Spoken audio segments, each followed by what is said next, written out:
Hello everyone, physics archives में आपका बहुत बहुत स्वागत है। आज हम लोग क्लास 11 फिजिक्स नूतन बुक की आईसीएससी की थर्मोडायनेमिक्स चैप्टर स्टार्ट करने वाले हैं। तो उसमें सबसे पहले क्वेश्चन है, how much maximum work can be obtained from 100 calories of heat. तो इसमें वर्क पूछा गया है। तो वर्क का फॉर्मूला क्या होता है? वर्क इज इक्वल टू, ये क्वेश्चन नंबर 1 है, वर्क इज इक्वल टू होता है 4.18 इंटू क्यू। अब Q जो है वो हीट होगी कैलोरीज में, तो 4.18 इंटू क्यू की वैल्यू क्या दे रखी है? 100 कैलोरीज। तो यहाँ पे 100 मल्टीप्लाई करवा देंगे। अब इसका आंसर जो होगा वो जूल में आएगा। तो यहाँ पे आंसर आ जाएगा कितना? 418 जूल। तो ये था हमारा पहला क्वेश्चन। अब आते हैं दूसरे क्वेश्चन पे। Latent heat of steam is 536 calorie per gram, express it in joule per kilogram. तो लेटेंट हीट जो स्टीम की है वो दे रखी 536 कैलोरी पर ग्राम। तो इसको जूल पर ग्राम में कन्वर्ट करना है, जूल पर ग्राम। तो जैसा कि आपको पता है कि कैलोरी में 1 कैलोरी में कितने जूल होते हैं? 4.18 जूल। तो इसको 4.18 से मल्टीप्लाई करवा देंगे तो ये कैलोरी से जूल बन जाएगा, पर ग्राम आ जाएगा यहाँ पे। और फिर इसको मल्टीप्लाई करवा देंगे तो हमारा जो आंसर आएगा 2.24 इंटू 10 की power 6 joule per KG answer आ जाएगा। अब आते हैं अगले क्वेश्चन पे, क्वेश्चन नंबर 3। जो स्पेसिफिक हीट है वाटर की वो 1 कैलोरी पर ग्राम पर डिग्री सेल्सियस है। Specific heat of water is 1 calorie per ग्राम पर डिग्री सेल्सियस। तो उसको हमें क्या करना है?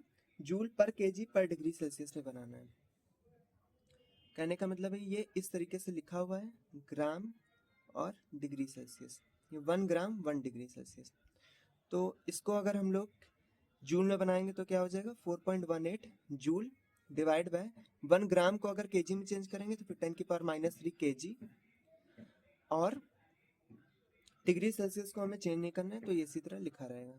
तो यहाँ पे हमारे पास आ जाएगा, ये ऊपर चला जाएगा तो फिर 4.18 इंटू 10 की पावर 3 जूल पर केजी, क्योंकि केजी नीचे था, पर डिग्री सेल्सियस क्योंकि डिग्री सेल्सियस भी नीचे था। अब आते हैं नेक्स्ट क्वेश्चन, क्वेश्चन नंबर 4 पे। Specific heat of copper is 0.092 calorie per gram per degree Celsius. Express it in joule per kg per Kelvin. तो स्पेसिफिक हीट जो है कॉपर की वो कितनी दे रखी है? 0.092 कैलोरी पर ग्राम पर डिग्री सेल्सियस। ये स्मॉल सी गिवन है हमें। तो अब इसको हमें किस में कन्वर्ट करना है? जूल पर केजी पर केल्विन में। तो यहाँ पे क्या हो जाएगा? 0.092 कैलोरी। इसको हम लोग इस तरीके से लिखते हैं, जिसकी भी पावर -1 है उसको नीचे लिख लेंगे, डिग्री सेल्सियस भी नीचे लिख लेंगे। देखिए चेंज जो होता है, चाहे वो केल्विन में हो, चेंज इन टेम्परेचर, चाहे डिग्री सेल्सियस में हो, बात बराबर है। दोनों को हम लोग इस तरीके से कन्वर्ट करके ऐसे लिख सकते हैं। यहाँ पे हमें क्या करना पड़ेगा? एक कैलोरी में 4.18 जूल होते हैं तो यहाँ पे जूल लिखना है, और ग्राम को केजी में कन्वर्ट कर देना है, तो फिर ये इस तरीके से केजी में कन्वर्ट हो जाएगा। इसको हम लोग केल्विन में लिख सकते हैं। जब हम लोग इसको पूरा सॉल्व करेंगे, मल्टीप्लाई करवाएंगे, तो फिर 385 जूल पर केजी पर केल्विन आंसर आ जाएगा। अब आते हैं क्वेश्चन नंबर 5 पे।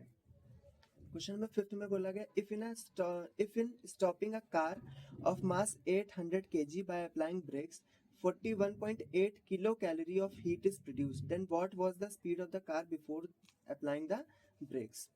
तो इसमें जो भी एनर्जी प्रोड्यूस हुई है वो हम लोग लिख लेंगे। कितनी एनर्जी प्रोड्यूस हुई है? एनर्जी जो प्रोड्यूस हुई है वो है 41.8 किलो कैलोरी।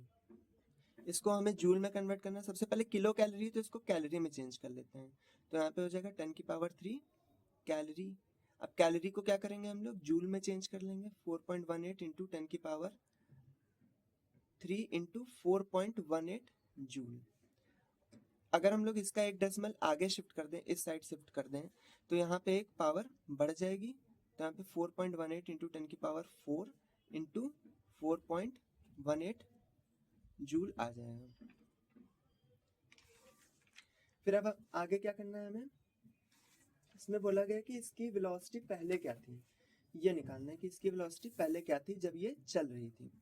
तो ये इसने इतनी हीट रिलीज करी है, ये हीट कहाँ से आई है, ये हीट आई है जो इसकी पहले काइनेटिक एनर्जी थी उससे। तो इसकी जो भी इन काइनेटिक एनर्जी थी, kinetic energy of car,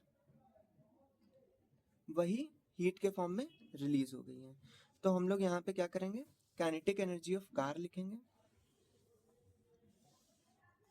kinetic energy of car क्या लिखेंगे, 1/2 mv² is equal to Q के बराबर है। क्यू कितना है हमारा 4.18 इंटू 4.18 इंटू 10⁴ जूल। जो मास है कार का वो 800 kg दिया गया है, v² है, और यहाँ पे 4.18 इंटू 4.18 इंटू 10⁴, ये और ये कैंसिल हो जाएगा। तो v² की वैल्यू क्या आ जाएगी, यहाँ पे हम लोग कैसे लिख सकते हैं, 4.18 का स्क्वायर इंटू 10⁴, और यहाँ पे 400। इधर स्क्वायर लगा है तो इधर जाके अंडर रूट हो जाएगा। अंडर रूट की वजह से क्या होगा, जहाँ पे भी स्क्वायर लगा है वहाँ पे स्क्वायर हट जाएगा, और जहाँ पे पावर इवन है जैसे 4 है उसकी पावर आधी हो जाएगी, और 400 का स्क्वायर रूट क्या होता है 20। इसको सॉल्व करने पे जो हमारा आंसर आएगा वो आएगा 20.9 मीटर पर सेकेंड। तो ये हमारा क्वेश्चन हो गया। अब आते हैं अगले क्वेश्चन पे, क्वेश्चन नंबर 6। क्वेश्चन नंबर 6 में कह रहा है a bullet of mass 20 gram strikes a target with a velocity 100 metre per second and comes to rest. 50% of kinetic energy of the bullet raises its temperature by 25 degree Celsius. तो question number 6 में ये कह रहा है कि जो भी उसकी प्रीवियस काइनेटिक एनर्जी थी उसका 50% ही काइनेटिक एनर्जी उसका टेम्परेचर बढ़ाने के काम आई है। तो हम लोग प्रीवियस जो भी, अब इसमें निकालना क्या है, increase in the internal energy due to the rise in the temperature. तो उसकी कितनी इंटरनल एनर्जी इंक्रीज हुई होगी, तो जितनी भी उसकी काइनेटिक एनर्जी पहले रही होगी, काइनेटिक एनर्जी उसकी क्या रही होगी 1/2 mv², ये उसकी काइनेटिक एनर्जी रही होगी। तो यहाँ पे 1/2, मास कितना दे रखा है उसका, मास है 20 ग्राम, इसको एसआई यूनिट में चेंज कर लेंगे, केजी में चेंज कर लेंगे, तो 1000 से इसको डिवाइड करना पड़ेगा हमें। v वेलोसिटी, वेलोसिटी कितनी है 100 का स्क्वायर। तो सब पूरा सॉल्व करके यहाँ पे आएगा हमारा आंसर 50 जूल। एसआई यूनिट क्योंकि हमने सब एसआई यूनिट में रखा है इसलिए यहाँ पे एसआई यूनिट में ही आंसर आएगा। यह था इसका पहला पार्ट। अब आते हैं इसके सेकंड पार्ट पे। सेकंड पार्ट ये बोल रहा है कि इसकी specific heat of the material of the bullet, specific heat क्या होगी। अच्छा यहाँ पे इसका आधा भी कर लेंगे क्योंकि उसकी 50% ही एनर्जी हुई है, ठीक है, तब आंसर आएगा आपका 50 जूल, नहीं तो 100 जूल आएगा। टोटल एनर्जी उसकी जो भी थी 100 जूल थी, ठीक है। ये जो है यहाँ पे ये हीट इंटरनल एनर्जी इंक्रीज्ड है, ये गिवन है। 1/2 ke is equal to half mv² का भी हाफ, क्योंकि हाफ mv² क्या थी, ये थी टोटल काइनेटिक एनर्जी। अब आते हैं अगले पार्ट पे, specific heat of the material of the bullet निकालना है। तो जितनी भी इसकी इंटरनल एनर्जी बढ़ी है वो किस वजह से बढ़ी है, क्योंकि उसने कुछ हीट एब्जॉर्ब करी है। वो हीट किसके बराबर होगी, mc डेल्टा t के बराबर। हमें यहाँ पे एसआई यूनिट का ही यूज करना है, ध्यान रखना है। मास इसका है 20 ग्राम, तो फिर यहाँ पे हम लोग क्या रखेंगे, इसको केजी में चेंज कर देंगे क्योंकि एसआई यूनिट सब रखना है। और डेल्टा टी की वैल्यू 25 डिग्री सेल्सियस है, मतलब वो 25 डिग्री राइज किया टेम्परेचर उसका। तो यहाँ से जब हम लोग सी की वैल्यू को कैलकुलेट करेंगे तो ये और ये कैंसिल हो गया। सी की जो वैल्यू आएगी वो 100 जूल पर केजी पर डिग्री सेल्सियस आएगी। और इसको हम लोग अगर हम लोग कैलोरी में बदलें तो कैलोरी में करने के लिए क्या करना पड़ेगा, जूल को ये जो डेटा है इसको 4.18 से डिवाइड करना पड़ेगा। तो यहाँ पे हमारा जो आंसर आएगा वो 0.0238 कैलोरी पर केजी कैलोरी पर ग्राम पर डिग्री सेल्सियस आएगा, अगर इसको ग्राम में भी चेंज कर देते हैं। चलिए, वीडियो अच्छी लगे तो लाइक, सब्सक्राइब और शेयर भी कर दीजिएगा।